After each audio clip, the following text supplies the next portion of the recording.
Aujourd'hui, direction la Gruyère, nous allons retrouver Véronique qui va nous parler d'aromathérapie et d'intuition.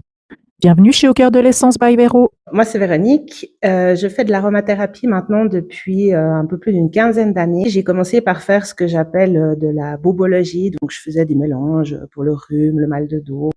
Pourquoi l'aromathérapie intuitive? J'ai été amenée à participer à des cercles de femmes et j'étais venue avec un spray aurique. Une fille est venue me voir après en me disant « J'aimerais bien avoir un flacon d'huile. » Puis je lui dis « Mais t'as besoin de quoi ?» Puis elle me dit « J'en sais rien du tout. » Moi, je lui ai proposé, j'ai été chercher au fond d'elle-même ce qu'elle avait besoin en me connectant à son énergie. Je me suis rendu compte que c'est quelque chose qui parle beaucoup aux gens parce que souvent, ils savent pas forcément de quoi ils ont besoin. Moi, je vais vraiment aller beaucoup plus loin. Je vais aller dans l'énergie de la personne, faire une analyse et voir qu'est-ce que son corps et ses énergies demandent. Que nous proposes-tu aujourd'hui? Je propose des mélanges en fait qui vont être justement basé sur l'énergie de la personne, soit sous forme de spray aurique ou de roll-on. Le spray aurique, il va travailler en fait sur les énergies de la personne, sur son aura.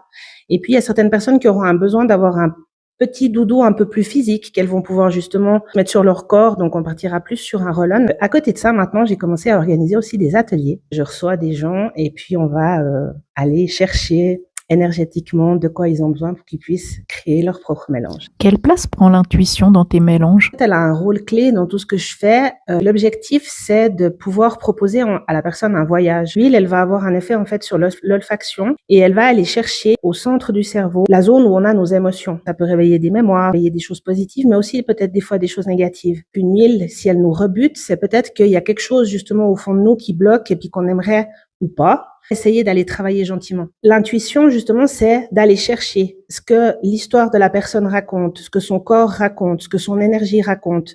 Pas juste de laisser la personne mentaliser, d'elle-même dire « mais je suis stressée parce que… » Quelle huile essentielle parle de toi?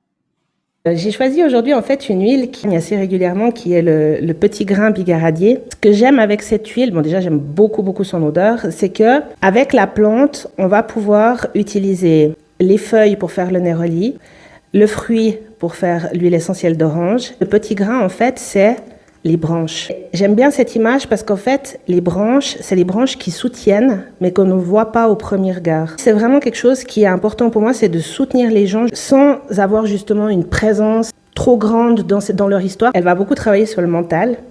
Elle va apaiser le mental, mais sans qu'on s'effondre. Il faut savoir qu'en fait, dans la vie, je suis aussi chef des finances. Une activité qui est très cartésienne, qui est très en opposition avec tout ce que je fais avec les huiles. Là, c'est mes côtés yin et yang. Et petit grain, il me permet aussi justement de relâcher beaucoup de choses par rapport à mon activité professionnelle. Pour ça, il est parfait pour m'accompagner.